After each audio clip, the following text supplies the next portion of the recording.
আমার স্বামী যখন বলল তার তোমাকে চাই, আমার ভেতর দিয়ে কী ঝড় যাচ্ছিল তখন তুমি বুঝতে পারছো? জোনাকি লজ্জিত ভঙ্গে মাথা নিচু করে বসে রইল, যেন সমস্ত অপরাধ ওর একার, যেন সমস্ত লজ্জা শুধুমাত্র ওর। শর্মী ছোট্ট একটা নিঃশ্বাস ফেলে বলল, কি জাদু করলে ওকে বলো তো? কেন তোমার জন্য এত উতলা হয়ে উঠেছ? কি নেই আমার ভেতর? আমাকে একটু বলো না, আমি নিজের ব্যর্থতা জানতে চাই।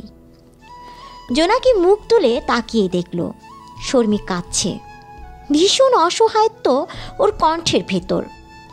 জোনাকির ভেতরটা চূর্ণ বিচূর্ণ হয়ে গেল।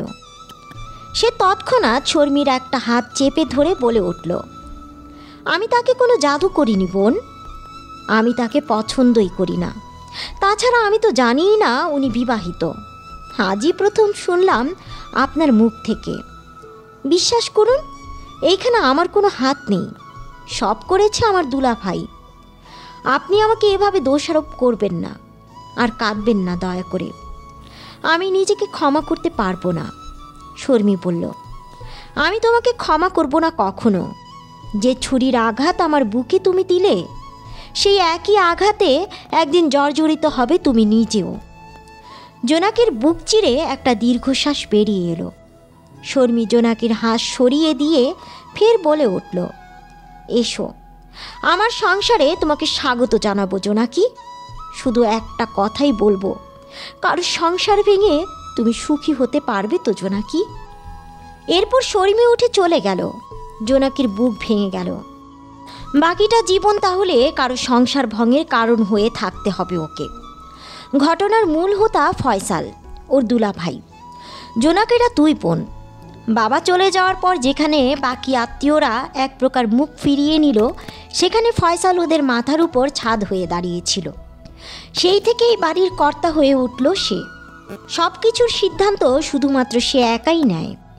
একসময় সাংসারিক খুঁটিনাটির সিদ্ধান্ত নিতে নিতে মানুষগুলোর জীবনের উপরও নিজের প্রভাব খাটাতে লাগলো। সে বলল জোনাকির আর পড়ে কাজ নেই। জোনাকি তাই পড়াশোনা ছেড়ে দিল। সে বলল মায়ের এভাবে বসে বসে খাওয়া উচিত না, তাই মা ঘরের দর্জি কাজ শুরু করে দিল। সে বলল জোনাকিকে ঘরে আর কতদিন রাখবে, এবার বিয়ে দেওয়া উচিত। তখন সবাই তাই মেনে নিল। কেউ শুনল না জোনাকি কি চায়। জোনাকির মা ফয়সালকে পাত্র খোঁজার গুরুদায়িত্ব দিয়ে দিলেন। কিছুদিনের মধ্যেই শাওনকে নিয়ে বাড়ি এলো ফয়সাল। পরিচয় দিল নিজ কলিগ হিসেবে। একই অফিসে কাজ করছে ওরা দুজন। ভালো ভদ্র ছেলে, চেহারা সুন্দর, স্ত্রীকে ভীষণ মহব্বতে রাখবে। বাড়ির সবাই খুশি মনে মেনে নিল, জোনাকিও মেনে নিল। কিন্তু তারপর এক গভীর রাতে জোনাকির ফোনে মেসেজ এলো অপরিচিত এক নাম্বার থেকে। সেখানে একটি বাক্যই লেখা, প্লিজ দেখা করতে চাই। কে বা কোথায় কিচ্ছু লেখা নেই আর।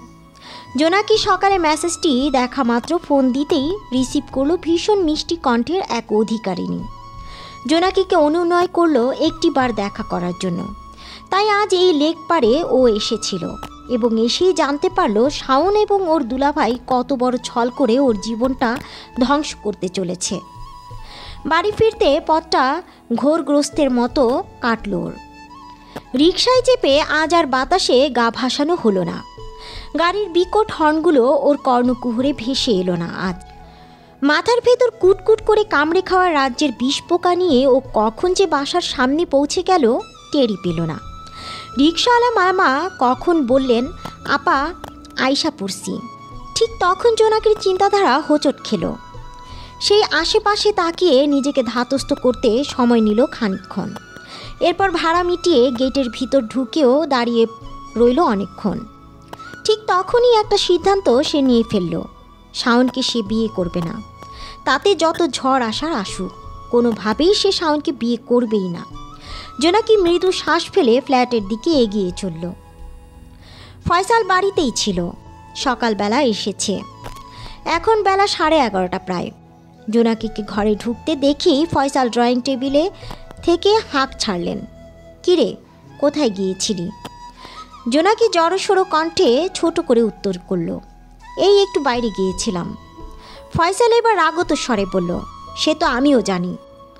মাকেও নাকি কিছু বলে যাসনি? সত্যি সত্যি বল, কোথায় গিয়েছিলি? আবার কোনো নাগর টাগর বানিয়েছিস নাকি? জোনাকি চোখ মুখ কুচকে তাকাতেই ফয়সাল ফের বলে উঠল, বানালেও ছেড়ে দে বলে দিলাম।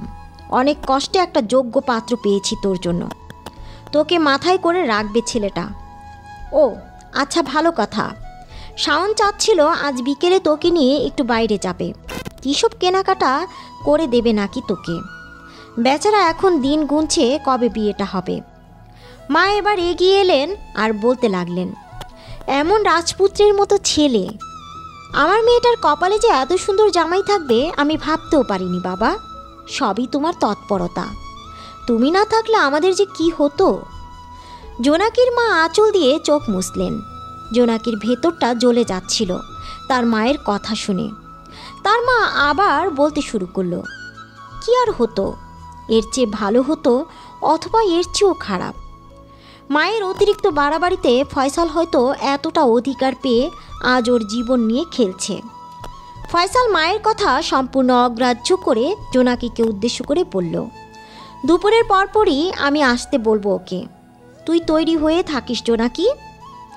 জোনাকি অসহায় হয়ে বলল, না গেলে হয় না ভাইয়া। ফয়সালের আগে জোনাকির মাই ধমকে বলে উঠলেন, কেন যাবি না? কারণ মা। বলতে গিয়ে জোনাকি থামল। একটা বিষয় ওর মাথায় ঢুকছে না। শর্মির বলা কথাগুলো কি আসলেই সত্যি? যদি সত্যি হয় তাহলে এই মেয়ে কেন এত সহজে ওকে মেনে নিচ্ছে? এই মেয়ে তো তুমুল হাঙ্গামা করার কথা, হইচই করার কথা, দরকার পড়লে থানা পুলিশ করবে। কিন্তু এভাবে ওর সঙ্গে দেখা করতে এসে সব কিছু জানিয়ে বিদায় নেওয়ার মানে কি? শাওন যেরকম হাসি খুশি মানুষ, আচার আচরণ ভালো, তার পক্ষে আদৌ এমন কিছু করা কি সম্ভব? না, একটু সময় নিয়ে ঘেঁটে দেখতে হবে কোনটা সত্যি আর কোনটা মিথ্যে। জোনাকির জানতে হবে। জোনাকিকে হুট করে থেমে কিছু একটা ভাবতে দেখে ফয়সাল এবং মা দুজনই একে অপরের মুখ চাওয়াচাওয়ি করলেন। ফয়সাল বললেন, কিরে, কি ভাবতে বসলি? জোনাকি সম্বিত ফিরে পেল। না কিছু না, আমি যাব। ওনাকে বলে দাও দুপুরের লাঞ্চটাও ওনার সাথে করব আমি। উনি কি আমাকে নিতে আসবে নাকি আমার যেতে হবে? ফয়সাল মহানন্দে বলল, ওই তোকে নিতে আসবে, তুই শুধু তৈরি হয়ে থাক। শোন, আজ একটা শাড়ি পর, শাড়িতে তোকে দারুণ লাগে কিন্তু। জোনাকি নিজের ঘরে চলে গেল। ফয়সাল সঙ্গে সঙ্গে শাওনকে ফোন করল। জোনাকির মা শান্তি পেলেন। কেন যেন জোনাকি শাওনের ব্যাপারে দোনামোনা। এবার বোধ হয় একটু একটু মেনে নিতে শুরু করেছে। মানুক, মেয়েটা খুশি থাকুক, সুখী হোক, আর কিচ্ছুটি চান না উনি। কোথায় গিয়েছিলে? কথাটা গম্ভীরভাবে বলল শাওন। অসময়ে শাওন বাড়ি থাকবে আশা করেনি শর্মি, তাই অনেকটা চমকে উঠল ও। থতমতো খেল। পর মুহূর্তে দ্রুতই নিজেকে স্বাভাবিক করে বলল, একটু বেরিয়েছিলাম। শাওন দাঁত কিটপিট করে বলল, কোথায় গিয়েছিলে? শাওনের গলার স্বর কঠিন। শর্মি ভেতরে ভেতরে কেঁপে উঠল। ডান পাশে কোমরের কাছটাতে চেপে ধরল সঙ্গে সঙ্গে অজান্তেই। সপ্তাহ হয়নি শাওন সিগারেট চেপে ধরেছিল ওখানে, এখনও ঘা শুকায়নি। ভয়ে ভয়ে উত্তর দিল শর্মি, বাজারে। শাওন বলল, বাজারে কেন গিয়েছিলে? ঘরে তো সব ধরনের বাজারই আছে, তাহলে কেন গিয়েছিলে? শর্মি পুনরায় ভয়ে ভয়ে উত্তর দিল, পুঁই শাক কিনতে গিয়েছিলাম। শাওন বলল, তা কোথায় তোমার শাক? শর্মি আবারও ভয়ে ভয়ে বলল, পাইনি। শাওন এবার নাক ফুলিয়ে দাঁত কিটমিটিয়ে বলে উঠল, পাওনি তাই তো? শর্মি কাচুমাচু ভঙ্গিতে মাথা এদিক ওদিক নাড়ালো। শাওন এবার হুট করে কাছাকাছি এসে দাঁড়ালো ওর। তারপর যেখানটায় শর্মির ঘা সেখানটায় আস্তে আস্তে হাত দিয়ে খট করে চেপে ধরল। তৎক্ষণাৎ ব্যথায় গুঙিয়ে উঠল। শাওন আরও কাছাকাছি চলে এলো, এত কাছাকাছি যে ওর নিঃশ্বাসের তপ্ত শব্দ শর্মির কর্ণকুহরে গিয়ে ঠুকছে। শাওন চিবিয়ে চিবিয়ে বলল, আজকের পর থেকে এই ঘরে আর পুঁই শাক ঢুকবে না। কি বলেছি মনে থাকবে? শর্মী ব্যথায় কুকি অশ্রুসিক্ত নয়নে বলল, আহ আহ, ছাড়ো ছাড়ো, থাকবে থাকবে, মনে থাকবে। ঘাড় কাত করলো। শাওন হাতটা সরিয়ে নিয়ে শর্মীর গালে একটা টোকা দিয়ে গুনগুন করতে করতে বেরিয়ে গেল। শর্মীর দু চোখে পেয়ে বন্যা নামে। শেষেমেশে এই ছিল তার কপালে। মেইন গেটে দাঁড়িয়ে আছে জোনাকি। হাত ঘড়িটায় সময় জানান দিচ্ছে 2:32। জোনাকি আরেকবার হাত ঘড়ির দিকে দেখল। তার কপালে বিন্দু বিন্দু ঘামের ফোঁটা। বেশ গরম পড়েছে। এই গরমে শাড়ি পরে দাঁড়িয়ে থাকা কষ্টকর। একটু একটু রাগ হচ্ছে তার। শাওন সেই কখন মেসেজ করে জানালো নিচে নামো। জোনাকিও এসে দাঁড়িয়ে আছে, কিন্তু শাওনের দেখা নেই। জোনাকি একটা দীর্ঘশ্বাস ফেলল। এমনই সময় কালো গাড়িটা এলো ওর সম্মুখে, একদম সাই করে। সামনে এসে ঝট করে থেমে গেল। কালো কাচ আস্তে আস্তে নামতেই শাওনের হাসি হাসি অপরাধী মুখখানা উকি দেয়। শাওন বলল, বেশি দেরি করে ফেলেছি তাই না? জোনাকি মনে মনে একটা ভয়ানক গালি দিলেও বাহির থেকে রইল নিশ্চুপ। শাওন উত্তর না পেয়ে অল্প একটু হাসল। ডোর আনলক করতে করতে বলল, উঠে এসো। জোনাকি বিনা বাক্য ব্যয়ে চুপচাপ গাড়িতে উঠে বসল। শাওন ড্রাইভ করা শুরু করল। পরিবেশ ভারী নিস্তব্ধ। জোনাকি কিচ্ছুটি বলছে না, এদিক ওদিকে তাকাচ্ছেও না। কেমন জড়সড় হয়ে কপাল ভাঁজ করে সামনে তাকিয়ে আছে, যেন এই মুহূর্তে সামনের রাস্তায় বড় গুরুত্বপূর্ণ জিনিস দেখানো হচ্ছে। শাওন ঠোঁটের হাসি দীর্ঘ করে নিজেই নীরবতা ভেঙে পড়ল। ম্যাডাম কি রাগ করেছেন? জোনাকি এই প্রশ্নের ধার দিয়েও গেল না, বরং প্রশ্নের জবাবে সে পাল্টা প্রশ্ন ছুড়ে দিল তৎক্ষণাৎ। সন্দিহান গলায় জানতে চাইল, আপনার বেতন কত? শাওন একটু ভ্যাবাচাকা খেয়ে বলল, হ্যাঁ। জোনাকি আবারও একই প্রশ্ন করল, জানতে চাইছি আপনার বেতন কত? শাওন ভ্রু কুঁচকে হাসি হাসি মুখ করে উত্তর জানালো, ম্যাডামের সব ধরনের আবদার পূরণ করতে যথেষ্ট পরিমাণই আছে। জোনাকি শক্ত কণ্ঠে বলল, হেয়ালি করবেন না, আপনার বেতন কত তাই বলেন। শাওন এবার গলা ছেড়ে বলল, 80,000। জোনাকি এক মুহূর্ত চুপ করে কিছু একটার হিসাব মেলাতে লাগলো। তারপর পুনরায় জানতে চাইল, এই গাড়িটা আপনার কত বছরের সেভিংস দিয়ে কিনেছেন?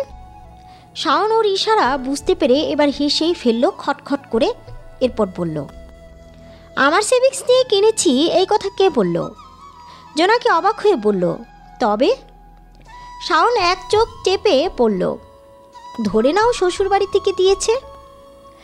জোনাকি গলায় কাঠিন্য যোগ করে বলে উঠল, এর মানে আপনি বিবাহিত? শাওন হো হো করে হাসতে হাসতে বলল, তুমি মজাও বোঝো না? কেমন সিরিয়াস হয়ে গেলে? বিবাহিত হলে তোমাকে বিয়ে করতে চাইবো কেন? আমি কি চরিত্রহীন নাকি? জোনাকি এক ভ্রু উঁচু করে পড়ল, আপনি কি বলতে চাচ্ছেন? আপনি খুব সাধু পুরুষ। শাওন একটা বাঁকা হাসি দিয়ে বলল, একদম। আমার মতো ইনোসেন্ট ছেলে একটাও নেই। যদি খুঁজে এনে দেখাতে পারো, এই গাড়ি তোমার নামে লিখে দিব বাজি।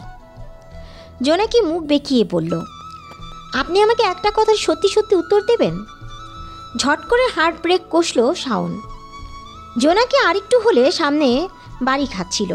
নিজেকে ধাতস্থ করে সে খিটমিট চোখে শাওনের দিকে তাকাতেই শাওন সাবধানী কণ্ঠে বলে উঠল, রেস্টুরেন্ট পার করে যাচ্ছিলাম কথায় কথায়, আর সিট বেল্ট না বাঁধলে কেউ, সেটা নিশ্চয়ই আমার দোষ না? জোনাকি বাইরের দিকে তাকালো। ওরা একটা রেস্টুরেন্টের সামনে এসে দাঁড়িয়েছে। নামতে হবে।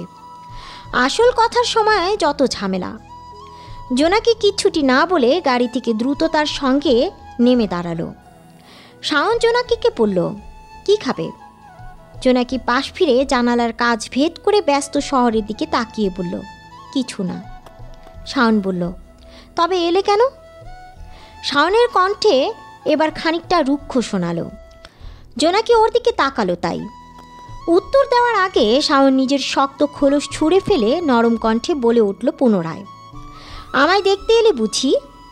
তা আমায় দেখলে পেট ভরবে ম্যাডামের? আমার কিন্তু তোমায় দেখলে একদম পেট ভরবে না, বড্ড খিদে পেয়েছে। সাদা ভাত অর্ডার করি খাসির মাংস দিয়ে, আর 20 রকমের ভর্তা। এই জায়গাটা ভর্তার জন্য স্পেশাল। এখানের আরেকটা স্পেশালিটি কি জানো? ওরা খাবার সার্ভ করে কলা পাতায় করে। কলা পাতায় খেয়েছো কখনো? কি দারুণ যে লাগে। জোনাকি একটু বিরক্তি নিয়ে বলল, আপনি 1 মিনিট চুপ করবেন? শাওন থতমত খেয়ে হাসল। আচ্ছা, করলাম চুপ। ম্যাডাম কি বলতে চাই শুনি। জোনাকি ছোট করে নিঃশ্বাস ফেল। ওর সব কিছু গুলিয়ে যাচ্ছে।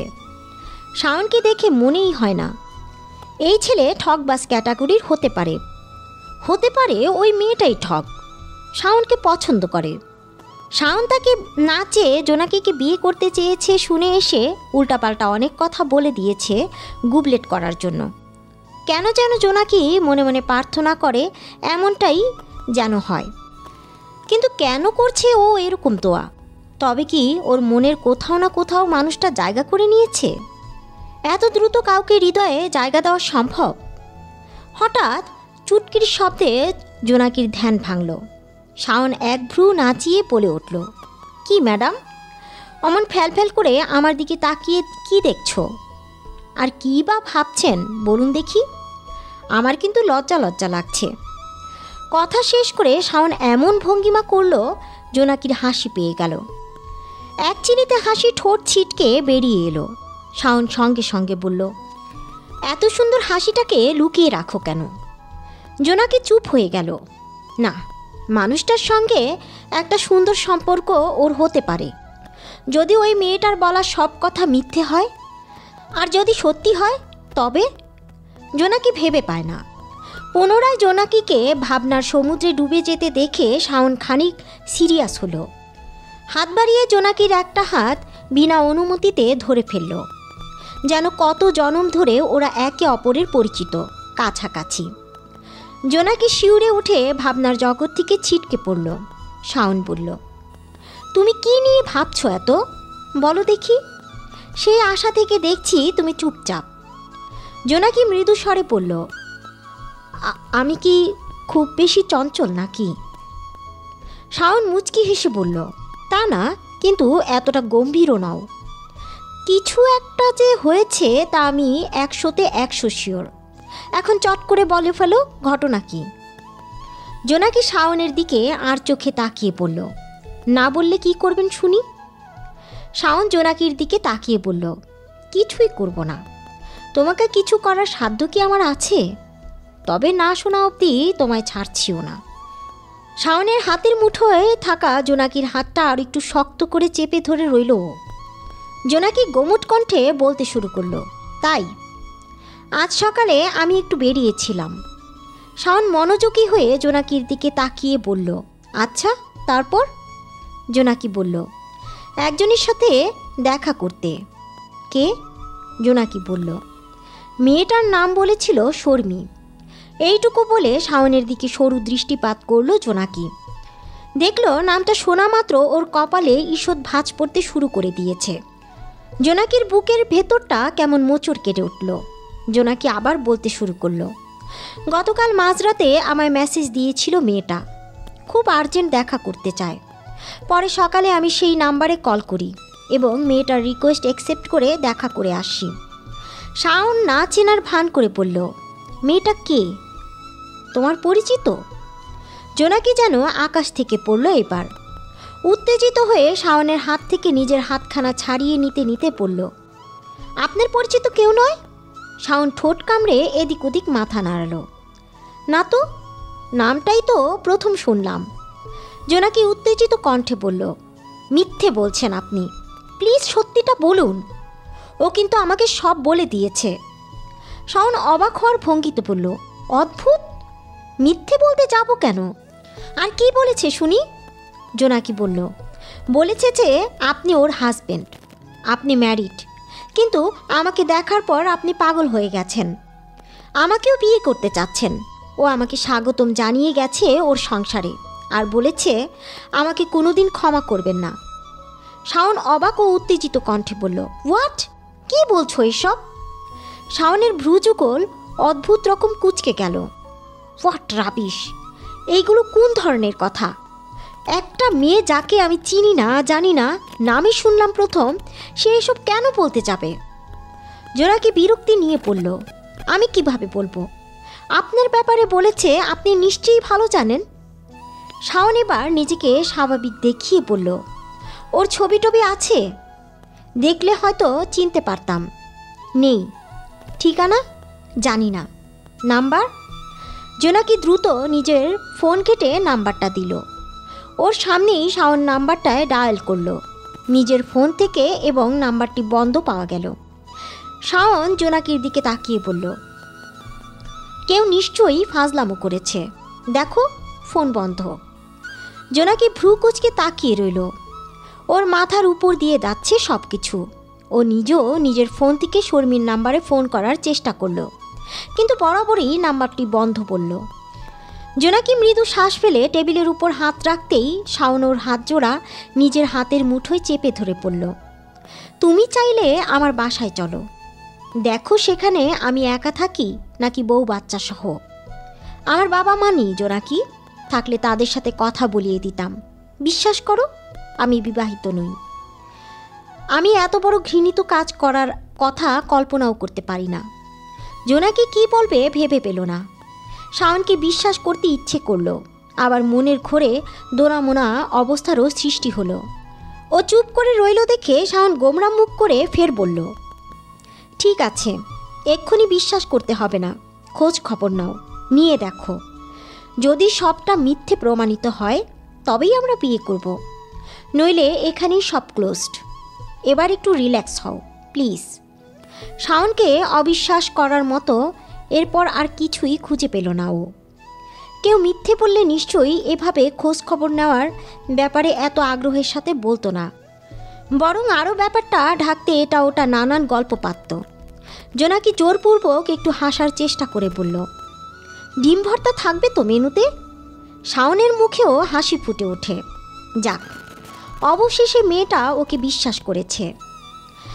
ক্যাচ ক্যাচ আওয়াজে দরজাটা খুলল। এরপর টিক করে একটা আওয়াজ হলো। সম্পূর্ণ ঘরে ছড়িয়ে পড়ল আলো, ধবধবে সাদা আলো। চোখ ধাঁধিয়ে উঠল শর্মির। ও সঙ্গে সঙ্গে দু হাত এক করে চোখ চেপে ধরল। কানে ভেসে এলো চিবানো কথাবার্তা। আমার হাতে খুন হওয়ার সিদ্ধান্ত নিলি? শর্মি হাত ছড়িয়ে পিটপিট করে তাকালো। শাওন এক হাতে রড নিয়ে দাঁড়িয়ে আছে। ওর সমস্ত শরীর তীব্র ভয়ে আতঙ্কে থরথর করে কেঁপে ওঠে। রড টেনে টেনে আস্তে করে এগিয়ে এলো শাওন। রড টানার শব্দে শর্মির দু চোখের বাঁধ ভাঙে। ও হাত জড়ো করে শাওনের পায়ের তলায় পড়ল। মিনতির স্বরে বলল, তোমাকে ভালোবাসার এত বড় শাস্তি আমাকে দিও না প্লিজ। তোমাকে ভালোবেসে বাবা মা ছেড়ে তোমার কাছে এসেছি, আর এখন তুমি আমার সাথে এমন করছো। শাওন হাসল, কটাক্ষ মিশ্রিত হাসি। নিচু হয়ে এক হাতে শর্মির দু গাল চেপে ধরে কিরমির করে বলল, তাহলে ভালোবাসার মানুষটাকে ভালো থাকতে দেস না কেন? শর্মি কাঁদতে কাঁদতে বলল, ওই মেয়েকে বিয়ে করলে তুমি ভালো থাকবে শাওন? শাওন বলল, হ্যাঁ থাকবো। ওকে আমার চাই, ও আমার নেশা, ও আমার নেশা। শর্মির বুক ভাঙা কষ্ট হলো। অসহায়ের সুরে বলল, ঠিক আছে, বিয়ে করে নিয়ে এসো, আমি ওকে সাদরে বরণ করে নিব। শাওন বলল, সত্যি সত্যি বলছিস? শর্মি ঠোঁট কামড়ে মাথা দোলালো। শাওন ওকে টেনে নিয়ে কপালে চুমু এঁকে দিল সঙ্গে সঙ্গে। জোনাকির মন মেজাজ ভালো। বাইরে থেকে এসে শাওয়ার নিয়ে গুনগুন করে গান গাইতে গাইতে নিজেকে পরিপাটি করল। সময়টা সন্ধ্যের পর। এই সময় এক কাপ চা খাওয়া ওর দীর্ঘদিনের অভ্যেস। বরাবরই নিজের চা নিজেই বানিয়ে খেলেও আজ মাই এলো ঘরে। জোনাকি আয়নার সামনে দাঁড়িয়েছিল। মাকে ঢুকতে দেখে পেছন ফিরে মিষ্টি করে হাসল। তুমি চা নিয়ে এলে কেন? আমিই বানাতে যেতাম। মা চায়ের কাপটা বাড়িয়ে দিলেন জোনাকির দিকে আর বললেন, দেখে মনে হচ্ছে তোর মনটা আজ বেশ ভালো। মনটা কি ভালো লাগছে তোর? জোনাকি মুচকি হেসে বলল, হ্যাঁ। জোনাকির মা বলল, শাওনের সঙ্গে সব ঠিকঠাক হয়েছে? জোনাকি উত্তরে হাসি ছুঁড়ে দিয়ে চায়ে চুমুক দিয়ে বলল, চিনি ক চামচ দিয়েছো বলো তো? তুই যতদূর খাস 2 চামচ। জোনাকি হাসতে হাসতে বলল, তবুও মিষ্টি আজ বেশিই লাগছে মা। জোনাকির মা জোনাকির মাথায় হাত দিয়ে বলল, মন ভালো থাকলে সব বেশি বেশি ভালো লাগে রে মা। জোনাকি পুনরায় জবাবের বদলে হাসল। তারপর বলল, মা এসো, বসো, তোমাকে একটা কথা বলি। জোনাকির মা বসলেন। জোনাকি কাপ রেখে দিল। তারপর মায়ের দিকে তাকিয়ে হাসি হাসি মুখেই বলল, মা আমি একটা সিদ্ধান্ত নিয়েছি, আর এটা তুমি দুলাভাইকে জানিয়ে দেবে, এবং এ বিষয়ে উনি যেন আমার কাছে কোনো প্রকার কৈফিয়ত চাইতে না আসে, সেই দিকেও লক্ষ্য রাখবে, কেমন? জোনাকির মা ভ্রু কুঁচকালেন আর বললেন, হিয়ালি না করে বল, কিসের সিদ্ধান্ত? জোনাকি বলল, আমার বিয়ের বিষয়ক। মা আমি সিদ্ধান্ত নিয়েছি আমি এই বিয়েটা করব না।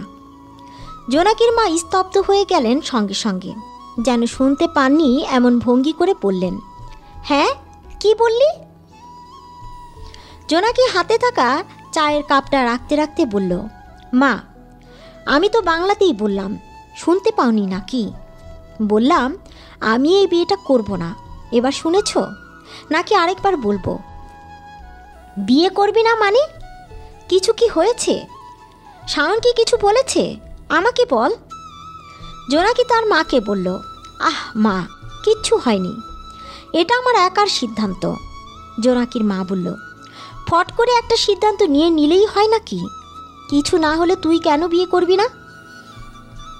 জোনাকি এবার ওর মায়ের গলা জড়িয়ে ধরে বলল, বললাম তো মা, কিচ্ছুটি হয়নি, অযথাই চিন্তা করো, আমার ভালো লাগছে না তাই বিয়ে করব না।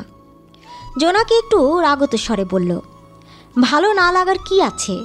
অমন রাজপুত্রের মতো দেখতে ছেলে, ভালো চাকরি করে, বেতনটাও নিশ্চয়ই ভালো। জোনাকি পুনরায় বলল, ওখানেই তো সমস্যা মা, রাজপুত্র দেখেই তো বিয়ে করব না। জোনাকির মা ক্রোধিত হয়ে বলল, একটা চর দেব। আমি তোর কথার আগামাথা কিচ্ছু বুঝি না জনু। জোনাকি মায়ের দুখানা হাত চেপে শক্ত করে ধরে বলল, মা মা আমি সাধারণ মানুষ, আমার সাধারণ একজনই জীবনসঙ্গী হিসেবে চাই, কোনো রাজপুত্রের প্রয়োজন নেই। অতিরিক্ত মিষ্টি আমার সহ্য হয় না, জানো নিশ্চয়ই। জোনাকির মা বলল, জোনাকি এটা জীবন, জীবন নিয়ে ছেলে খেলা করিস না। ওর সাথে বিয়েটা হলে তুই খুব ভালো থাকবি, ও তোকে খুব পছন্দ করে। জোনাকি ওর মায়ের জবাবে বলল, পছন্দ করে বলেই আমি তার সাথে খুব ভালো থাকবো, এমন একটা গ্যারান্টি তুমি কোথায় পেয়েছো? আমাকে দেখাও। জোনাকির মা এবার চেঁচিয়ে বলে উঠল, জনু কী সব আবল তাবল বলছিস? জোনাকি ওর মাকে রাগ দেখিয়ে বলল, মা প্লিজ আর কথা না, আমি আমার সিদ্ধান্ত জানিয়ে দিয়েছি এবং এটাই ফাইনাল। দুলাভাইকে যা বলার বলে দিও, আমি তার ঘ্যানঘ্যানানি সহ্য করতে পারবো না। জোনাকির মা শক্ত কণ্ঠে বললেন, তুই কি কাউকে পছন্দ করিস? জোনাকি ঠোঁটের হাসি দীর্ঘ হলো। জানতাম তুমি এমনটাই বলবে। না মা, আমার কাউকে পছন্দ নেই, আমার কোনো লুকানো প্রেমও নেই। আমি যখন যা করছি সব তোমাকে জানিয়েছি এবং জানাবো আগামীতেও। আমি শুধু এইটুকুই বলতে চাইছি, আমি এক্ষুনি কোনো বিয়ে শাদিতে যেতে চাই না, তাতে যত সুপাত্র আসুক। আর হ্যাঁ, আমি একটা চাকরি খোঁজার চেষ্টা করছি। জোনাকির মা বলল, তোর মাথাটা কি সত্যি গেছে জোনাকি? তোর ভাইয়া জানলে? জোনাকি বলল, কিচ্ছু বলার সাহস করবে না যদি না আমি তুমি তাকে সুযোগ না দিই। আমরা আমাদের জীবনে তাকে হস্তক্ষেপ করার রাস্তা তৈরি করে দিয়েছি বলেই। জোনাকির মা অসহায়ত্ব এনে বললেন, এসব তুই কি বলছিস? ছেলেটা আমাদের জন্য কি না করেছে, তুই সব ভুলে গেছিস? জোনাকি বলল, না মা, ভুলে যাইনি। কতটা ভালো করেছে আর কতটা খারাপ আমার সব মনে আছে, একদম অক্ষরে অক্ষরে মনে আছে। আর মা, কাউকে সাহায্য করা মানে তার জীবনের দখলদারি করা নয়। জোনাকির মা উঠে দাঁড়ালেন আর বললেন, আমি কাউকে কিচ্ছু বলতে পারবো না, তোর যাকে যা বলার বলে দিস। জোনাকির মা চলে গেলে জোনাকি ছোট্ট একটা দীর্ঘশ্বাস ফেলল। জীবনের অলিগলি কত গভীর, শর্মির ভীষণ ক্ষুধা পেয়েছে। সেই গতকাল খেয়েছিল দুপুরের দিকে, এখন প্রায় সন্ধে। এর ভিতরে পেটে কিচ্ছুটি পড়েনি, কিন্তু বেডরুমের দরজা বাহির থেকে বন্ধ। শাওন না চাওয়া পর্যন্ত এই ঘর থেকে শর্মি বেরোতে পারবে না। ঘরে কোনো খাবার নেই। শর্মি দুর্বল পায়ে উঠে বেড সাইড টেবিলের থাকা পানি খেলো। এরপর কি ভেবে যেন একবার দরজার কাছে গিয়ে দরজা খোলার চেষ্টা করতেই সেটি খুলে গেল। এর মানে শাওন লাগিয়ে রেখে যায়নি। শর্মি দ্রুততার সঙ্গে বাইরে বেরিয়ে এলো। আশেপাশে তাকিয়ে কোথাও শাওনকে দেখতে না পেয়ে তার শির দ্বারা বেয়ে কিছু একটা শিহরণ বয়ে চলল। শর্মি চপল পায়ে মেন ডোরের দিকে এগুতেই কিচেনের থেকে একটা কণ্ঠস্বর ভেসে এলো। কোথায় যাওয়া হচ্ছে? শর্মি ছটপট থমকে দাঁড়ালো। ভয়ার্ত চোখে পেছন ফিরে দেখল কিচেনের দরজায় আয়েশি ভঙ্গিতে শাওন হেলান দিয়ে দাঁড়িয়ে, তার ঠোঁট জুড়ে কটাক্ষের হাসি। শর্মি মিনমিন স্বরে বলতে লাগলো, না না না, কোথায় যাব? মেন ডোর খোলা না বন্ধ তা দেখতেই তুমি তো আমাকে আটকে রেখে যাও। শাওন বলল, তাই বুঝি? শর্মি ঘাড় কাত করল। ওর দিকে হাসি মুখে এগিয়ে এলো শাওন। এক হাত গলিয়ে শর্মির কোমরখানা চেপে ধরতেই ও শিউরে উঠল। শাওনের নখের আঁচড় সুগভীর হয়ে কেটে বসছে চামড়ার উপর, লাগছে খুব। শর্মি তাতে দাঁত পিষে ব্যথা সহ্য করে শাওনের দিকে তাকালো। শাওন মুখখানা নামিয়ে শর্মির কানের কাছে গিয়ে ফিসফিস করে নাটকীয় ভঙ্গিতে বলল, আমার জোনাক পোকা, এ বাড়িতে না এলে আমি বাড়ি সহ তোমাকে উড়িয়ে দেব। তুমি নিশ্চয়ই জানো আমি এক কথার মানুষ। শর্মি স্তব্ধ হয়ে শুনল, কিচ্ছুটি বলতে পারল না। শাওন ওকে ধপ করে ছেড়ে দেয় যেন কিছুই হয়নি। এমন ভঙ্গিমায় স্বাভাবিক কণ্ঠে জানতে চাইল, খিদে লেগেছে? খিদেটা মরে গেছে। তবুও শর্মি হাঁ সূচক মাথা নাড়ল। বসো টেবিলে, ম্যাগি করেছি, চলবে? শর্মি পুনরায় হ্যাঁ সূচক মাথা নাড়ল। ওর মুখে জবাব নেই। অবশ্য যা হচ্ছে তাতে জবাব বেরোনোর কথাও নয়। শাওন পুনরায় কিচেনের দিকে পা বাড়ালো। বোমা ফাটল রাত্রিবেলা। আজ একটু দেরি করেই খেতে বসেছে জোনাকি।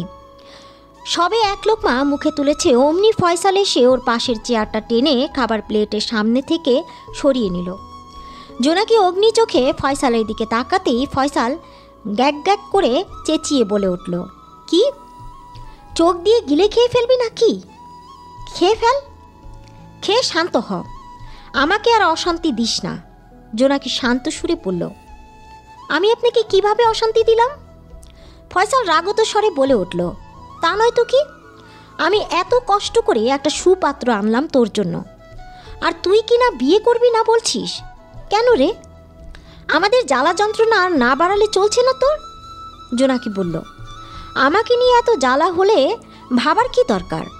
আমাকে আমার মতো ছেড়ে দিলেই হয়। ফয়সাল আবারও রেগে বলে উঠল, খুব সহজ। তোর আপা পরে আমার কান ঝালাপালা করে ছাড়বে। কেন? তার বোনের বিয়ে দিলাম না। আমাকে একটা প্রশ্নের উত্তর দে, তোকে কি সুখে থাকতে ভূতে কামড়াচ্ছে? জোনাকি ফয়সালের জবাবে বলল, আমাকে কেউ কামড়াচ্ছে না ভাইয়া। জীবন যেহেতু আমার, সেই তো সব সিদ্ধান্ত নেওয়াও আমার একান্ত ব্যক্তিগত হওয়া উচিত। ফয়সাল চোখ বড় বড় করে তাকালো। এখন ব্যক্তিগত ব্যাপারও বুঝতে শিখে গিয়েছিস, তাই না? এই বিষয়টা নিয়ে আমাকে জোরাজুরি করবেন না প্লিজ। এটাই আমার একমাত্র সিদ্ধান্ত। জোনাকি উঠে যাচ্ছিল, তখন ফয়সাল ওকে থামিয়ে দিয়ে বলল, তাহলে আমারও একমাত্র সিদ্ধান্ত শুনে যা। তুই যদি এই বিয়েটা না করিস তাহলে এই বিয়ের সঙ্গে সঙ্গে আরও একটা সম্পর্ক ভাঙবে। সেটা তোর আপার সাথে আমার সম্পর্ক। এমনিতেই দিনের পর দিন একটা বাঞ্চা মহিলাকে নিয়ে সংসার করতে করতে আমি ক্লান্ত। এখন এই সুতোয় আমিও তাহলে মুক্তি নেই। জোনাকি অবাক চোখে ফয়সালের দিকে তাকিয়ে বলল, ভাইয়া এসব কি বলছেন আপনি? ফয়সাল দুই হাত কোমরে ভাঁজ করে বলল, শুনেছিস নিশ্চয়ই যা বলছি। এবার সিদ্ধান্ত নে বসে বসে। আমি ওকে ছেড়ে দিলে তোর বোন চিত্রার আত্মহত্যা ছাড়া আর কোনো উপায় থাকবে না। She love me madly, you know that. জোনাকি হা মুখ করে তাকিয়ে রইল ফয়সালের দিকে। এরকম একটা কথা কি করে বলতে পারল ফয়সাল? আপার সাথে ওনার বিয়েটা প্রেমের বিবাহ ছিল। কত ভালো ভালো ঘর ফিরিয়ে দিয়েছে আপা, কত মার খেয়েও, কত দুঃসময় পার করেও ভাইয়ার জন্য অপেক্ষা করে গেল। সেই ভাইয়া আজ এমন একটা কথা বলে ফেলল। আপা তো ইচ্ছা করে মা হওয়ার যোগ্যতা হারায়নি, একটা রোগে। জোনাকির বুক ফেটে কান্নারা উতলে ওঠে। মানুষের রূপ এত বৈচিত্র্যময় কেন? ফয়সাল সালাদের বোল থেকে এক স্লাইড শশা খেতে খেতে উঠে দাঁড়িয়ে বলল, আমি চললাম, কাল আবার আসবো। সিদ্ধান্ত পাল্টালে ভালো, নইলে ডিভোর্সের কাগজ করতে আমার 1 সপ্তাহ লাগবে না, মনে রাখিস। কলিং বেল বাজতেই চিত্রা দরজা খুলে দিল। ফয়সাল বিরক্ত মুখে ঘরে প্রবেশ করে। চিত্রা দরজা আটকাতে আটকাতে স্বাভাবিক কণ্ঠ ছুড়ে দিল প্রশ্নবাণ, এত দেরি করলে যে? ফয়সাল তৎক্ষণাৎ পিছন করে বজ্র কণ্ঠে পড়ল, সে কৈফত কি তোমায় দিতে হবে নাকি? চিত্রা চুপসে গিয়ে বলল, না মানে আমি অপেক্ষা করছিলাম। ফয়সাল নাক ফুলিয়ে দাঁত কিটমিট করতে করতে বলল, কে বলেছে তোমাকে আমার জন্য অপেক্ষা করতে? আমি বলেছি? চিত্রা অসহায় মুখে বলল, এভাবে বলছো কেন ফয়সাল? আমি তোমার জন্য অপেক্ষা করব না তো কার জন্য অপেক্ষা করব? ফয়সাল বলল, যার জন্য ইচ্ছে করো, আমার জন্য এইসব নাটক করা লাগবে না। তারপর বেডরুমের দিকে পা বাড়াতে বাড়াতে মুখ বাড়িয়ে অসহ্য শব্দটি উচ্চারণ করে গেল। চিত্রা হতভম্ব হয়ে দাঁড়িয়ে রইল। আজকের দিনটি চিত্রার জন্য ভীষণ গুরুত্বপূর্ণ। আজকের এই দিনেই ওদের প্রথম সাক্ষাৎ হয়েছিল। চিত্রা সেই উপলক্ষ করে অনেক কিছু রেঁধেছে, শাড়ি পরে একটুখানি সেজেছেও। ফয়সাল ওর দিকে তাকিয়ে কত কথা বলল, তবু খেয়াল করে কিছু বলল না। রাতে ফয়সাল খেতে এলো না। চিত্রা কয়েকবার সাদাসাদি করে ফয়সালের রাগ রাগ কথা শুনল শুধু। তারপর ব্যথাতুর হৃদয়ে শাড়ি খুলে সাজগোজ সব মুছে ফেলল। বাথরুমের আয়নায় তাকিয়ে বন্যার বাঁধ ভাঙা অশ্রু বিসর্জন করল শর্মী। একটা সময় ছিল ফয়সাল ওর চোখের জল সহ্য করতে পারত না, আর আজ ফয়সাল চিত্রাকে দেখেও যেন দেখছে না। কতটা হৃদয় খুচিত ব্যথা হচ্ছে চিত্রার, সে খবর হয়তো ফয়সাল রাখে না। কত নির্ঘুম রাতের সাক্ষী হয়ে বসে থেকেছে, কত অমানিসা যায় ফয়সালের ঘুমন্ত মুখখানায় পুনরমায়া খুঁজতে খুঁজতে, সেই খবরও হয়তো জানা নেই ফয়সালের। মেয়েরা বড্ড অদ্ভুত, এরা প্রিয় মানুষটির দেয়া কষ্টেও যত্ন খোঁজে। চিত্রা বাথরুম থেকে বের হতেই দেখল ফয়সাল খুব মনোযোগ দিয়ে মোবাইলে কিছু লিখছে। চিত্রা সাহস করে ওর পাশে গিয়ে বসতেই ফয়সাল ফোনটা লক করে ফেলল। পর মুহূর্তেই পাশে বসা চিত্রাকে উদ্দেশ্য করে বলে উঠল, কি একটু বসে আছি শান্তিতে, সেটাও থাকতে দেবে না নাকি? চিত্রা অবাক না হয়ে পারল না, বিস্ময় নিয়ে বলে উঠল, আমি পাশে এসে বসায় তোমার অশান্তি হচ্ছে? ফয়সাল বলল, হ্যাঁ হচ্ছে তো। তুমি তো এমন ছিলে না ফয়সাল, এতটা পরিবর্তন একটা মানুষ কিভাবে হতে পারে? চিত্রার চোখ জোড়া ছলছল করে উঠে। ফয়সালের অবহেলা, অপমান, উপেক্ষা ও হৃদয়ে আগুন ধরিয়ে দিয়েছে প্রতিনিয়ত। দাউ দাউ করে জ্বলা বুকের যন্ত্রণা তবুও ফয়সাল দেখেনি। এই মানুষটাকে ও পৃথিবীর সব কিছুর ঊর্ধ্বে ভালোবেসেছিল। আজ তার ভালোবাসার প্রতিদান পাচ্ছে এইভাবে। ফয়সাল বিরক্ত হয়ে বলে উঠল, কিছু বলতে না বলতেই চোখের পানি, নাকের পানি সব এক করে ফেলো। শোনো, আমার না এই সব তামাশা আর সহ্য হয় না, জাস্ট সহ্য হয় না। সারাদিন গাধার মতো খেটে তোমার আর তোমার পরিবারের দায়িত্ব পালন শেষেও তোমাদের ভিতর বিন্দুমাত্র কৃতজ্ঞতা বোধ দেখি না আমি। তোমার বোনের জন্য এত ভালো পাত্র খুঁজে নিয়ে আসলাম। আমি নিজে শাওনকে কথা দিয়েছি, এখন তোমার বোন বলছে বিয়ে করবে না।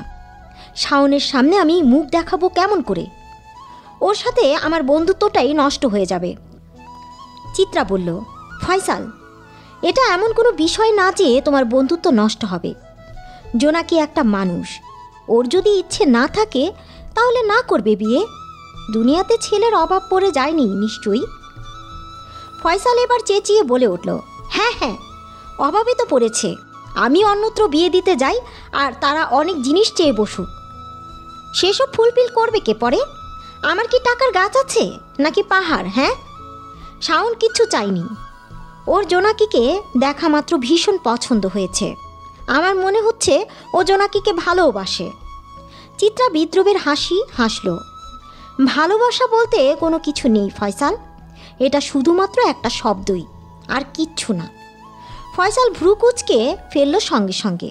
কেন, তুমি কি আমাকে ভালোবাসো না? এই একই প্রশ্ন যদি আমি তোমাকে করি, তুমি মানবে? তুমি এর উত্তর আমার চেয়েও ভালো জানো নিশ্চয়ই। ফয়সাল বলল, যদি ভালোই বাসো তাহলে নিজের বোনকে বোঝাও। শাওনের মতো ছেলে বারবার আসবে না, ও ভালো থাকবে।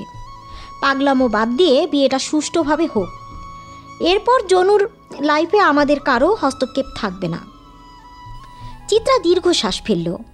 শাওনকে ওরও বিশেষ পছন্দ হয়নি। কেন যেন এই ছেলের সবটাই লোক দেখানো মনে হয়েছে ওর উপরটা যত সুন্দর ভিতরটা ততটাই কুৎসিত।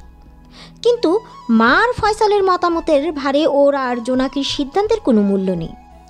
জোনাকিও পরে নিমরাজি হয়েছিল, কিন্তু এখন হঠাৎ কি এমন হলো যে সরাসরি বিয়ে করতে না করে দিয়েছে? চিত্রার মাথা ধরে। নিজের জীবনেই এত সমস্যা যে অন্যের জীবন নিয়ে চিন্তা করার সময় নেই। ফয়সাল ডাকল, এভাবে সঙ্গের মতো বসে না থেকে নিজের কাজ করো, যাও।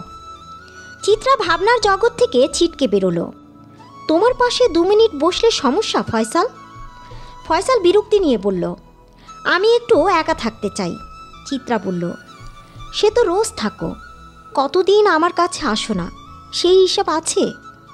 ফয়সাল বলল, শরীরের খাই অভ্যাসটা তোমার প্রতি আমার আর আগের মতো নেই চিত্রা। চিত্রা ভাষাহীনভাবে তাকিয়ে রইল নিষ্ফলক। ফয়সালি বিরক্তকর চেহারা করে উঠে চলে গেল। চিত্রার চোখ জোড়া আবার বর্ষণ ছড়ায়। জীবন মাঝে মাঝে এত নিষ্ঠুর রূপ কেন নয় কে জানে। শাওন বাড়ি নেই, মেইন ডোর বাহির থেকে তালা দিয়ে কোথাও বেরিয়েছে। সময়টা সকাল। শর্মী ঘুম থেকে উঠে নিজেকে বন্দি দশায় আবিষ্কার করেছে পুনরায়। এটা নতুন কিছু নয় ওর জন্য। এর আগেও বহুবার ও বন্দির ন্যায় জীবনযাপন করেছে। অবশ্য শাওনের হাতে ও সবসময় বন্দি ছিল। শর্মীর বাবা এককালের নামকরা ব্যবসায়ী ছিলেন। শত্রুপক্ষের লোকেরা তার উপর আক্রমণ চালালে তিনি গুরুতর অসুস্থ হয়ে পড়েন। শর্মীর মা নেই ছোট থেকেই, বাবাই ছিলেন তার জীবনের সব। অসুস্থতার সময় শর্মীর কি হবে ভেবে তিনি অস্থির হয়ে উঠলেন। ঠিক তখনই পরিচয় হয় শাওনের সঙ্গে। বাবা যে হাসপাতালে অ্যাডমিট ছিলেন, সেখানে শাওনের মাও ক্যান্সারে আক্রান্ত হয়ে পড়েছিলেন। শর্মীর বাবার সাথে শাওনের মায়ের অনেক কথা হয়। কথায় কথায় শাওনের মা বললেন তিনি ছেলের বিয়ে দেখে যেতে চান। শর্মীর বাবাও একই ইচ্ছা প্রকাশ করল।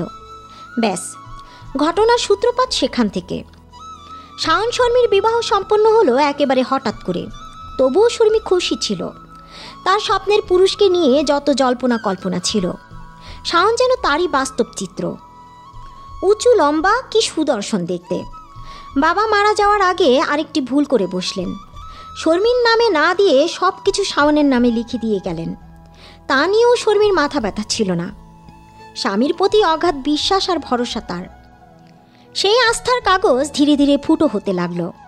শর্মীর পড়াশোনার যোগ্যতা কম, যা আছে তা দিয়ে কিছু করা মুশকিল। টাকা পয়সা অথবা জমানো সম্পদ বলতে কিছুই নেই। তার উপর একটা পা জন্মগতভাবে ছোট বলে হাঁটে একটু খুঁড়িয়ে। এমনকি বছরের বেশিরভাগ দিনগুলো পায়ের ব্যথায় অসুস্থও থাকে। সবটা জেনেই শাওনের মা রাজি হয়েছিল। শাওনও রাজি ছিল। প্রথম ওর ওই ত্রুটিকে ত্রুটি হিসেবে দেখতই না শাওন। অথচ এখন প্রতিনিয়ত উঠতে বসতে কত কথা শুনতে হয় শর্মীকে। রাতে ঘুমোতে এলে জোর জবরদস্তি শারীরিক সম্পর্কে লিপ্ত হতো। সকাল হলেই অবিচার শুরু করে দিত। এতটা শোচনীয় অবস্থা হবে কখনো কি ভেবেছিল? জানালার গোড়ে বসে থেকে অনেক কিছু ভেবে চলল শর্মী। একসময় চোখ ভেজে উঠলে ওর ভাবনার গতিপথে লাগাম টানে।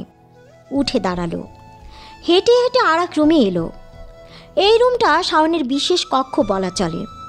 যতক্ষণ বাসায় থাকে এই ঘরেই বসে সময় কাটায় ও। শর্মী মাঝে মাঝে আসতো এটা ওটা পরিষ্কার করতে। শাওন মানা করার পর আর এদিকে আসাই হয়নি। আসবাবপত্র বলতে একটি বড় টেবিল, 3টি বইয়ের আলমারি, একটি ছোট স্টিলের আলমারি, টেবিল ল্যাম্প, ল্যাপটপ, এইসব টুকিটাকি জিনিস। শর্মী দরজা খোলার নব ঘোরাতেই বুঝলো কক্ষের দরজা লক করা। শাওন লক করে গেছে, চাবি নিশ্চয়ই তার কাছে। শর্মীর বুক চিরে দীর্ঘশ্বাস বেরিয়ে এলো। এভাবে তালাবদ্ধ জীবন আর ভালো লাগে না, এর চেয়ে মৃত্যুই বুঝি শ্রেয়। শর্মী পুনরায় নিজ ঘরে চলে গেল। আবারও ছুটে এলো ডাইনিংয়ে। টেবিলের উপর ফলের ছুরি, কয়েকটা অর্ধনষ্ট আম রয়েছে তাতে, আর একটা ছুরি। শর্মী ছুরিটি হাতে তুলে নিল। এমন জীবনের চেয়ে মৃত্যুই ভালো। শর্মী হাতের শিরার কাছাকাছি ছুরিটি নিয়ে কয়েক সেকেন্ড থম ধরে রইল। তার রুহ কাঁপছে, চোখ ফেটে দরদর করে পানি ঝরছে। সকাল সকাল মায়ের চিৎকারে জোনাকি উঠে বসতে বাধ্য হলো। গতকাল রাতে ঘুমিয়েছিল অনেক দেরিতে। সারা রাত ধরে ফয়সালের বলা কথাগুলো কানে বাজছিল। 7-5 চিন্তায় মাথা ঘুরছিল শুধু। যখন চোখ লাগলো তখন বাইরে ভোরের আলো ফুটি ফুটি। জোনাকি দেয়াল ঘড়িটায় ঘুম জড়ানো চোখে তাকালো। 8টা বেজে 10। এত সকালে চিৎকার করছে কেন মা? জোনাকি বিরক্তি পায়ে বাইরে বেরিয়ে আসতেই খানিকটা অবাক হলো। চিত্রা বসে রয়েছে, ওর চোখে মুখে ক্লান্তির ছাপ। মা চিত্রার সঙ্গেই চিৎকার করে কথা বলছিলেন। ওই যে এসেছে নবাবের বেটি। আমি তো বোঝাতে পারি না বাপু, তুই বোঝা এবার। আমার জীবনটা শেষ করে দিল এই মেয়ে। এত রাজ্যের চিন্তা আর ভালো লাগে না। জোনাকি মায়ের কথা সম্পূর্ণ অগ্রাহ্য করে চিত্রার দিকে তাকালো, বলল, তুই এত সকাল সকাল আপা? চিত্রা মুখখানি গম্ভীর করে উত্তরে জানালো, তোরা যা লাগিয়েছিস না এসে কি আর পারি? জোনাকি অবাক হয়ে বলল, আমরা আবার কি লাগালাম? চিত্রা রাগত স্বরে বলল, মায়ের কথা ছাড়, তুই নিজে কি শুরু করলি? ফয়সাল কত খেপেছে ধারণা আছে তোর? জোনাকি মৃদু শ্বাস ফেলল। চিত্রা পুনরায় বলে উঠল, দেখ জনু, কম তো বড় হসনি। এই বয়সে তোর মতো মেয়ের সংসার সন্তান সব থাকে। সবাইকে পড়াশোনা করে অমুক তমুক হতে হবে এমন তো কথা নেই। আমরা সাধারণ মানুষ, আমাদের সাধারণভাবে দিন চলে গেলেই খুশি। শাওন ছেলেটা ভালো, তোর দুলাভাই বড় মুখ করে কথা দিয়েছে। তোর কারণে যদি অপদস্থ হতে হয়, আমার সংসারে কি নেমে আসবে তুই বুঝতে পারছিস? জোনাকি হঠাৎ রেগে গেল, আক্রোশের সঙ্গে বলল, তোমরা আমার জীবনটাকে জীবন মনে করো না? না, একটা কিছু পেলেই আমার ঘাড়ে চাপিয়ে দিতে চাও? তোমরা এত নিষ্ঠুর আর স্বার্থপর কেন? আমি বিয়ে করতে চাই না, তবুও তোমরা আমাকে জোর করে। আমি কি বাজারের পণ্য নাকি? আমার কথার কোনো দাম নেই? চিত্রা বলল, দাম থাকবে না কেন? অবশ্যই আছে, কিন্তু আমরা তো তোর খারাপ চাচ্ছি না। শাওনকে বিয়ে করতে সমস্যাটা কোথায়? তুই কি চাস না তোর একটা সংসার হোক, নিজের সংসার? জোনাকি বলল, ভালোবেসে বিয়ে করলি, এত বছর ধরে সংসার করে যাচ্ছিস, তবুও কি সে সংসার তোর হয়েছিল আপা? তুই থাক বা না থাক তাতে কি দুলাভাইয়ের সত্যিই কিছু এসে যায়? জোনাকির এহনো কথায় জোনাকির মা ধমকে উঠতে লাগলেন। চিত্রা তাকে থামিয়ে দিয়ে দীর্ঘশ্বাস ফেলে বলল, তবু একটা সংসার ছাড়া আমরা অসম্পূর্ণ। আমি তোর পায়ে পড়ছি, তুই আর অমত করিস না। ফয়সালকে আর রাগিয়ে তুলিস না, আমার সংসারটা ভেঙে যাবে জনু। হাত জোর করে বলছি, একটু দয়া কর। চিত্রা সত্যি সত্যি হাত জোর করে নত হলো। জোনাকি দ্রুত বোনকে ধরে সোজা করে দিল। তার ভেতরটা ভেঙে চূর্ণ বিচূর্ণ হয়ে যাচ্ছে। কোন মোড়ে এনে দাঁড় করালো জীবন নদী। বেলা বাড়ল। চিত্রা আর মা দুপুরের রান্নার জন্য রান্নাঘরে কাজ করতে লাগলো। জোনাকি একা শুয়ে রইল ঘরে। শুভ্র সিলিংয়ের দিকে তাকিয়ে ওর হঠাৎ মনে হলো, ওকে নিয়েই যখন এত জ্বালা, তখন ওই থাকবে না। জোনাকি ঘোর গোস্তের ন্যায় উঠে টলমল পায়ে এগিয়ে গেল বারান্দায়। বারান্দাটি দোতলা, হাফ রেলিং করা। এক টুকরো খোলা আকাশ দেখা যায়। জোনাকি পছন্দ করে এ বাড়িতে উঠেছিল। এই পছন্দের জায়গা থেকেই ও লাফিয়ে পড়ল দোতলা থেকে। মা চিত্রা টের পাওয়ার আগেই ঝনঝন শব্দ তুলে টাইলসের মেঝেতে গড়াগড়ি খেল ছুরিখানা। শর্মী দু হাতে মুখ ঢেকে হাঁটু ভেঙে বসে পড়ল। কাঁদল অনেকক্ষণ। জীবনে তো পাওয়ার কিচ্ছু নেই, তবু কেন মায়াবোধ হচ্ছে, কেন হাত কাঁপছে, কেন অবচেতন মন বলছে না না এ যে মহাপাপ, এত বড় ভুল তুই করিস না শর্মী, বাবার সামনে কোন মুখে দাঁড়াবি। শর্মী ফোপাতে ফোপাতে বার কয়েক বাবার নামটি ধরে অস্ফুট উচ্চারণও করল। ঠিক এমনই সময় মেইন ডোর খোলার শব্দ হলো। শর্মী দ্রুত গতিতে উঠে দাঁড়ালো। চোখ মুখ মুছতে মুছতেই শাওনের উপস্থিতি টের পেল। তার ঠিক সম্মুখ বরাবর শাওনের চোখ মুখে ধিকি ধিকি জ্বলা আগুন। শর্মী এগিয়ে আসতে আসতে ভয়ার্ত কণ্ঠে বলে উঠল, কি হয়েছে? শাওন জবাব দিল না। হুট করে ওর চোখ চলে গেল ফ্লোরে পড়ে থাকা ছুরিটার দিকে। শাওন এগিয়ে গিয়ে ওটা তুলল। এটা এখানে কেন? আপেল কাটতে গিয়ে পড়ে গেল হাত থেকে।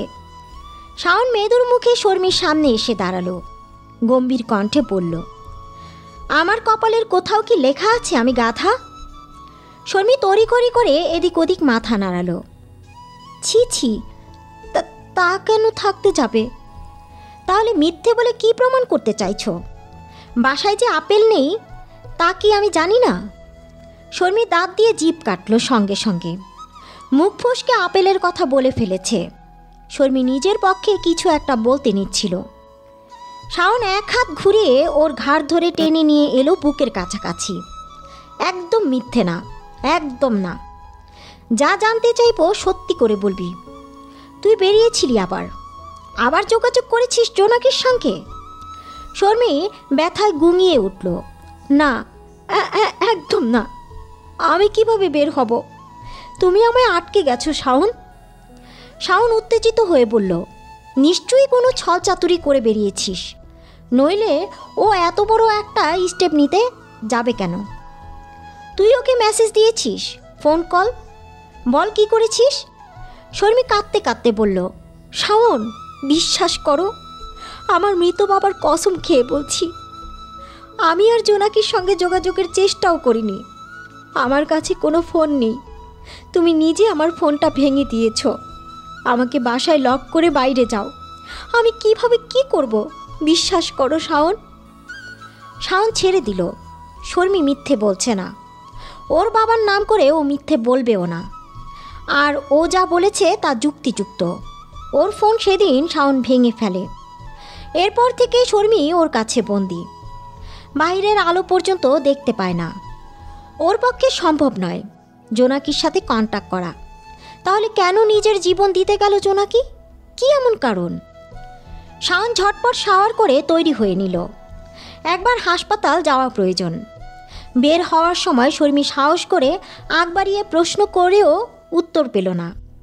শাওন তাড়াহুড়ায় বেরিয়ে আসতে গিয়ে তালা লাগাতে ভুলে গেল। দরজার মুখে বিস্ময় নিয়ে চেয়ে রইল শর্মী শাওনের চলে যাওয়ার দিকে। জোনাকির মা ও বোন টের পেয়েছে অনেকক্ষণ পরে। দারোয়ান এসে হাঁপাতে হাঁপাতে প্রথম খবরটা জানালো। চিত্রা সঙ্গে সঙ্গে দৌড়ে জোনাকির ঘরে গিয়ে দেখল ও নেই, ঘর ফাঁকা। পর মুহূর্তেই দ্বিতীয় দৌড়ে নিচে এসে দেখল জোনাকির শরীরটা জবাই করা মুরগির মতো থরথর করে কাঁপছে। মাথার পেছন দিক দিয়ে রক্তে ভেসে যাচ্ছে। হাত পা গায়ের কুসুমরঙা জামাটা সব লাল টকটকে। চিত্রা একটা চিৎকার করে অজ্ঞান হয়ে পড়ে গেল। ফয়সাল এলো। আশেপাশে থেকে লোকজন এলো। কেউ বোধ হয় পুলিশকে কল করলো। পুলিশও এলো। সবাই ধরাধরি করে জোনাকিকে হাসপাতালে ভর্তি করলো। বাড়ির সবাইকে জেরা করে এক গাদা প্রশ্ন করলো পুলিশ। শাওনের সঙ্গেও দেখা হলে তাকেও অনেকগুলো প্রশ্ন ছুড়ে দেওয়া হলো। সবশেষে তারা আপাতত বিদায় নিয়ে চলে গেলে ফয়সাল তেতে উঠে চিত্রার উপর। হাসপাতালের ওয়েটিং ওয়ার্ডে বসেই, আর কত জ্বালাবি তোরা? তোর সাথে আমার কোনো সংসার নাই আর। আজকের পর থেকে তুই আর তোর মতো, আমি আমার মতো। চিত্রা কাঁপা কণ্ঠে বলল, এসব কি বলছো তুমি? এত বড় একটা বিপদে? ফয়সাল রাগত স্বরে বলল, বিপদ ঘাড়ে টেনে আনলে আমার সেখানে কি বলার আছে? কোন নাগরের জন্য তোর বোন এই কাজ করলো দেখ গিয়ে। ফাও ক্যাচালে পড়বো আমি এখন। চিত্রা বলল, তুমি কেন ক্যাচালে পড়বে ফয়সাল? তুমি তো কিছু করনি।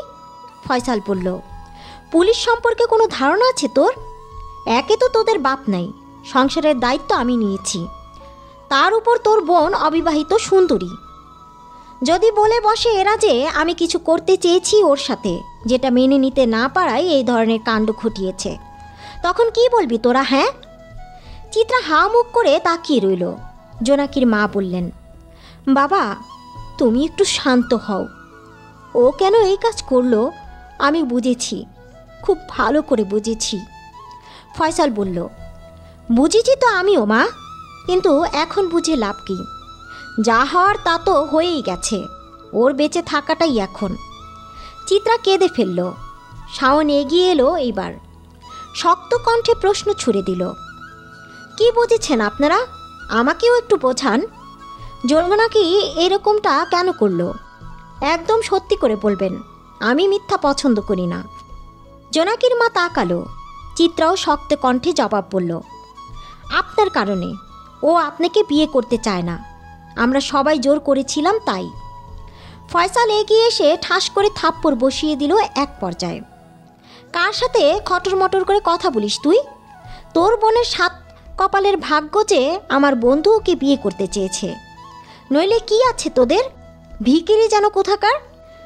পুনরায় হাত তুলে থাপ্পড় লাগাতে নিলে চিত্রা খপ করে ফয়সালের হাত চেপে ধরে নিজের শরীরের সবটুকু শক্তি দিয়ে ফয়সালের গায়ে 5 আঙুলের ছাপ ফেলে দিল।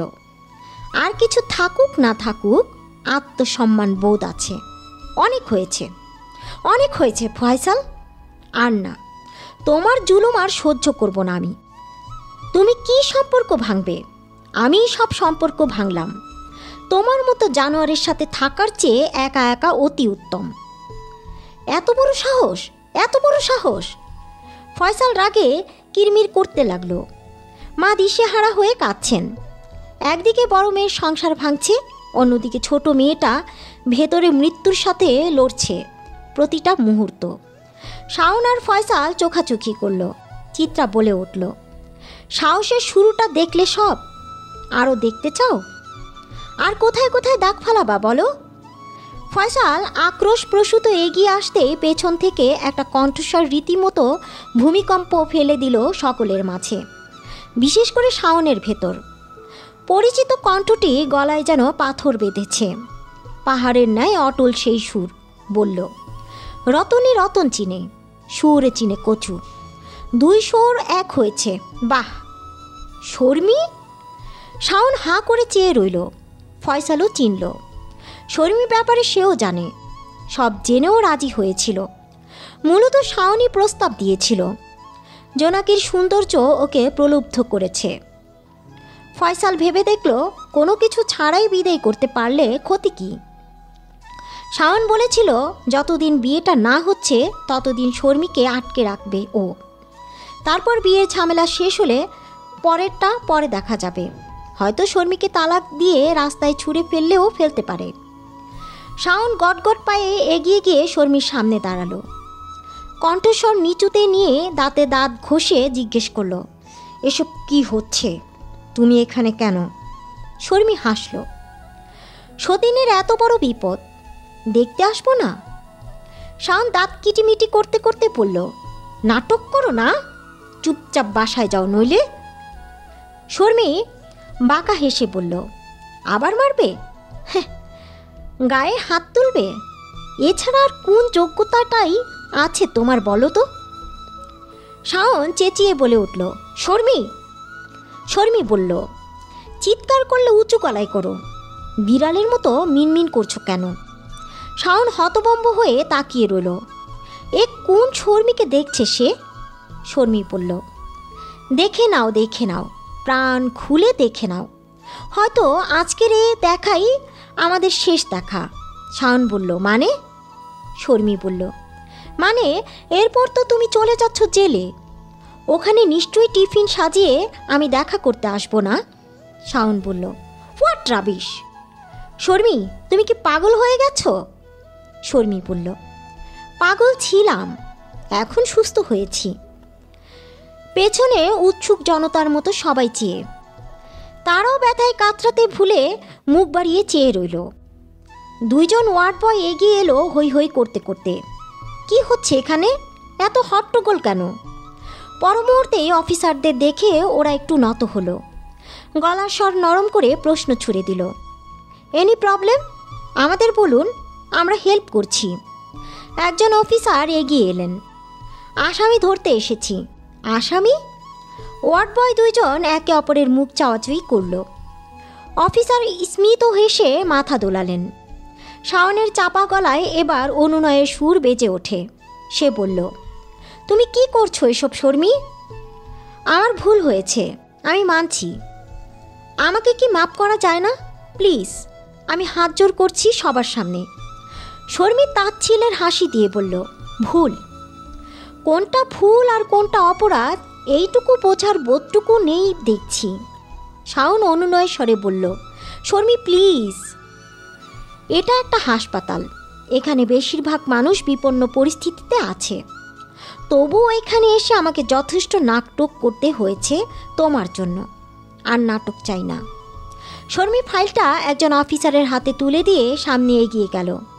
ওর পিছু পিছু শাওন আসতে নিলে দুইজন অফিসার ওর ঘাড়ে শক্ত করে হাত ধরল। শাওন বুঝল ওরা ওকে নিয়ে যাবে। শাওন ভিতরে ভিতরে কেঁপে গেলেও উপর থেকে নিজের দেহ আবরণ বজায় রাখার চেষ্টা করল। গলায় সামান্য কাঠিন্য যোগ করে বলল, আমার ওয়াইফ আমাকে ডিভোর্স দিয়েছে, কিন্তু আমাকে গ্রেপ্তার কেন করা হচ্ছে? কি অদ্ভুত, ওয়ারেন্টি ছাড়া। একজন অফিসার ওর মুখের কথা কেড়ে নিয়ে বলল, সেটা থানায় চলুন, সব দেখতে পারবেন। ধরে ধরে বউ গেলানো না, সব বের করব। মেয়েদের একদম নরম আর দুর্বল পাইছো মিয়া। কেউ এগিয়ে এলো না। শাওনকে এক প্রকার বগল দাবা করে নিয়ে যাওয়া হলো। ফয়সালের দিকে বার কয়েক তাকিয়েও লাভ হলো না। ফয়সাল সরে দাঁড়ালো একদম পেছনে, কেন যেন সেও মারাত্মক ভয় পেয়ে গেছে। ওরা চলে যেতেই শর্মি একটা দীর্ঘশ্বাস ফেলল। চিত্রা এগিয়ে এলো এই পর্যায়ে। আপনি ঠিক আছেন? শর্মি শুকনো মুখখানা উপর নিচ দোলালো। বসুন। একটা চেয়ার দেখিয়ে বলল চিত্রা। শর্মি চুপচাপ বসেই প্রশ্ন ছুড়ে দিল, জোনাকির কি অবস্থা? এখনো ভেতর থেকে কেউ বের হয়নি, তাই জানিও না। ওরা দুজনেই এরপর বেশ অনেকক্ষণ নীরব হয়ে রইল। মা একটু পরপর থেমে থেমে কাঁদছেন। চিত্রা বিরক্ত মুখে সেদিকে তাকাতেই শর্মি বলে উঠল, মায়ের মন। আপনি আমি বুঝবো না, আমাদের উপর দিয়ে যা যাচ্ছে এর চাইতে শতগুণ বেশি যাচ্ছে তার উপর দিয়ে। চিত্রা আর কিছু বলল না। একবার চোখ ঘুরিয়ে ফয়সালকে খুঁজল, সে নেই। কোথায় হাওয়া হয়েছে কে জানে, নাকি তার সাগরিদ শাওনের কাছে ছুটে গেছে ছাড়িয়ে আনার ব্যবস্থা করতে, কে জানে। যা মন চাই করুক, মরুকও। চিত্রার আর কিচ্ছু যায় আসে না। অন্যের বাড়িতে খেটে খাবে, তবুও মানসিক শান্তিতে থাকবে। কারো পায়ের তলায় প্রতি মুহূর্তে পিষে মরবে না। শর্মি ডাকল, কি ভাবছেন? চিত্রা ডাকল, না কিছু না। চিত্রা বলল, ভাববেন না, জোনাকি সুস্থ হয়ে উঠবে। শর্মি বলল, ওর বাচ্চাটাই। অমন বলবেন না, ওর মনের জোর অনেক। যে নিজের জীবন দিয়ে দেয় আরেকজনের ভালো করতে, তার মনের জোর কম নয়। শর্মির কথার অর্থ না বুঝতে পেরে তাকালো চিত্রা। শর্মিই বলল, শাওনের সঙ্গে আমার বিবাহিত জীবন প্রায় 5 বছরের। আমি ভালোবাসা ছাড়া তাকে কিচ্ছু দেইনি, সে অবহেলা ছাড়া আর কিচ্ছু দেয়নি। তারপরও আমি মেনে নিয়ে চলছিলাম। কিন্তু এই পৃথিবীতে এমন কি কোনো নারী আছে যে নিজের ভালোবাসার ভাগ আরেকজনকে দিবে? যখন শুনলাম শাওন দ্বিতীয় বিয়ে করতে চাচ্ছে, আমি ঠিক থাকতে পারিনি। ভেবেছিলাম জোনাকির নিশ্চয়ই হাত আছে। সব জেনেই সে শাওনকে আমার থেকে কেড়ে নিচ্ছে। তাই অনেক কষ্ট করে শাওনের ফোন থেকে লুকিয়ে ওর নাম্বারটা নেই এবং যোগাযোগ করে দেখা করি। তখন তাকে উল্টাপাল্টা অনেক কিছু বললেও পরে আস্তে আস্তে বুঝেছি আসলে জোনাকি এখানে কোনো দোষ নেই। সব কিছুর নষ্টের মূল শাওন নিজেই। তাই অহেতুক একটা মেয়েকে দোষারোপ করে কি করব? স্বামীই যেখানে ভালো না, আমি তাতে মেনে নিয়েছিলাম। ভাবলাম আশুক বিয়ে করে আনুক, সংসার করুক, ভালো থাকুক, আমি আমার সবটুকু দুঃখ নিয়ে খারাপই থাকবো না হয়। কিন্তু আজ সকালে যখন দেখলাম শাওন বাড়ি ফিরে আমাকে জরুরিভাবে প্রশ্ন করলো, আমার কেমন যেন খটকা লাগলো। মনে হলো অবশ্যই কিছু একটা হয়েছে, নইলে ওর এমন আচরণ করার কথা না। গোসলের সময় কেউ একজন কল করেছিল ওকে, তখন কথা শুনলাম শাওনের, জোনাকি সুইসাইড করছে। শাওন একবারও জিজ্ঞেস করলো না ও বাঁচবে কিনা, বারবার ভয় পাচ্ছিল পুলিশ কেস না হয়ে যায়। ঠিক তখনই আমি বুঝে যাই জোনাকি ওর মোহ ভালোবাসা নয়, আমার মতো আরও একটা মেয়ের জীবন নষ্ট হতে চলেছে। আর টিকতে পারলাম না। এরপর শাওন বেরোবার পর অনেক ভেবে আমি এই স্টেপ নিয়ে এলাম। আমাদের বিল্ডিংয়ের একজন উকিল থাকেন, উনি অনেক আগে থেকেই আমার সাংসারিক জীবন সম্পর্কে জানতেন। তিনি আমাকে হেল্প করলেন। তারপরেই তো শর্মি থামল। একদমই অনেকগুলো কথা বলার কারণে ও হাঁপিয়ে গেছে। মা হাঁ করে সবটা শুনছিলেন। এতক্ষণে উনি বুঝলেন কেন শাওনকে বিয়ে করতে চাচ্ছিল না জোনাকি। কোথাও না কোথাও প্রমাণ না পাওয়া সত্ত্বেও জোনাকির অবচেতন মন বারবার ভয় পাচ্ছিল। সত্যিই না কারো সংসার ভাঙার কারণ হিসেবে ওকে সমাজে বেঁচে থাকতে হয় একদিন। এত বড় লজ্জিত অন্যায়ের চেয়ে ওর কাছে মৃত্যু সহজ মনে হয়েছে, তাই নিজেকে বলি দিতে ভাবিনি খুব একটা। শর্মি পুনরায় বলতে শুরু করলো, একটা মেয়ে আমার জন্য নিজেকে শেষ করে দেওয়ার কথা ভাবল, আর আমি ওর জন্য কিচ্ছু করব না? আমার মনুষ্যত্ব কোথায় তাহলে? তাই সব শেষ করে লম্পটটাকে পুলিশে দিয়ে দিলাম। এবার কেস হবে, কেস লড়ব আমি, তাতে যত বাধা আসে আসুক। শুধু জোনাকি না, ও যেন আর কোনো মেয়ের জীবন নষ্ট করার কথা চিন্তাও করতে না পারে, সেই ব্যবস্থাই করব। দুনিয়ার সামনে ওর আসল মুখোশ খুলে দিব। চিত্রা ছলো ছলো চোখে শর্মির কাঁধে একটা হাত রাখল। সব নারী তোমার পাশে আছে শর্মি। শর্মি মুচকি একটা হাসি বিনিময় করল। জোনাকি আত্মহত্যা করতে চায়নি। সে চায়নি সংসার ভাঙার কারণ হতে। সে চায়নি জীবনটাও শর্মি বা চিত্রার মতো হোক। জোনাকির মা এগিয়ে এসে শর্মির মাথায় হাত বুলিয়ে দিতে গিয়ে কেঁদে ফেললেন। শর্মি উঠে দাঁড়ালো। এমন মুহূর্তে কেবিনের ভেতর থেকে ডাক্তার বেরোলেন। তিনজনই চোখের জল মুছিয়ে এগিয়ে গেল। ডাক্তার বললেন, গুড লাক ফর হার। এবারের যাত্রায় আশা করি বেঁচে যাবেন উনি। সুস্থ হতে দীর্ঘদিন সময় লাগবে। শরীরের বাম অংশের নার্ভ সিস্টেমে বেশি চোট লাগায় হয়তো আংশিক প্যারালাইজড হতে পারে। তবে নিয়মিত ব্যায়াম এবং ট্রিটমেন্ট ওনাকে একদিন সুস্থ করে দিবেন ইনশাল্লাহ। শর্মি বলল, আমি কি একবার ওকে দেখতে পারি ডাক্তার সাহেব? একজন আসুন। শর্মিই গেল সবার প্রথমে। বিছানাবন্দি জোনাকি মুখটা শুকিয়ে এইটুকু হয়ে গেছে। ঠোঁটের এক পাশ ব্যান্ডিজ, মাথা ব্যান্ডিজ, হাতের কিছু জায়গায় ব্যান্ডিজ। শর্মির বুকটা মোচড় দিয়ে ওঠে। ও ধীর পায়ে এগিয়ে গিয়ে নেতিয়ে থাকা একটা হাত তুলে নিল নিজের মুঠোয়। কিছুক্ষণ চুপ করে রইল। এরপর ভীষণ আস্তে আস্তে যেন জোনাকি শুনছে এমন ভঙ্গিতে বলল, আসলে কি জানো, আমরা সবাই বন্দী। কেউ সম্পর্কের জালে বন্দী, কেউ কোনো দায়িত্বের শিকলে বন্দী, কেউ বা ওয়াদা দিয়ে বন্দী। কোথাও না কোথাও কোনো না কোনোভাবেই আমরা সবাই বন্দী, একটা বন্দিশালায় বসবাস করি। এই জন্যই আমাদের এত আফসোস, এত হতাশা। যদি জীবনটাকে খোলা পাখির মতো যাপন করতে পারতাম, তবে বুঝি বুকে আর আফসোস রইত না। জোনাকি, দ্রুত সুস্থ হও। তুমি আমি আমরা পাখি হব। এত বড় আকাশে আর দুটো পাখি বাড়তি ওড়ার চেষ্টা করলে ক্ষতি কি? কাহিনীর নাম বন্দিনী।